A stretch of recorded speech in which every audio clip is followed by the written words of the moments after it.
মাঠ জুড়ে সোনালী ফসল, কেউ হাতে ধান কাটছে, কেউ বা কাটা ও মাড়াইয়ের জন্য ব্যবহার করছে আধুনিক প্রযুক্তি। আমন ধান উৎপাদনে সারা দেশে চতুর্থ স্থানে আছে পটুয়াখালী। প্রতি বছরের মতো চলতি মৌসুমেও জেলায় আমনের বাম্পার ফলন হয়েছে। তারপরও খুশি নন কৃষক। বর্তমান বাজারে প্রতি মণ ধান বিক্রি হচ্ছে ১,০০০ থেকে ১,০৫০ টাকায়। সার, কীটনাশক সহ কৃষি উপকরণ ও শ্রমিকের মজুরি বৃদ্ধি পাওয়ায় ন্যায্য মূল্য মিলছে না বলে জানান চাষিরা।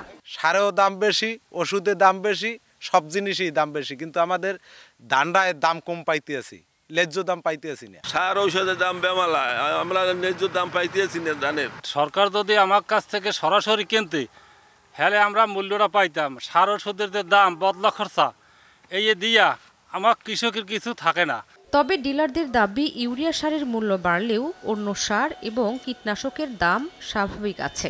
আমরা সার, ওষুধ ওই মূল্য তালিকা অনুযায়ী আমরা বিক্রি করি। কীটনাশক তো বাইরে থেকে আসে, এজন্য ডলারের উপর ভিত্তি করে একটু বৃদ্ধি করা হয়েছে। ধানের দাম ঠিক রাখতে কার্যকরী পদক্ষেপ নেওয়ার আশ্বাস কৃষি বিভাগের। আমরা সম্মিলিতভাবে বাজারকে মনিটরিং করছি, যাতে কোনো তৃতীয় পক্ষ বা দালালরা এসে কৃষকদেরকে মূল্যের ক্ষেত্রে বঞ্চিত বা প্রতারিত করতে না পারে। কৃষি বিভাগের তথ্য মতে চলতি মৌসুমে পটুয়াখালীতে আমনের উৎপাদনের লক্ষ্যমাত্রা ধরা হয়েছে ৮ লাখ মেট্রিক টন, যার বাজার মূল্য ২,৪০০ কোটি টাকা।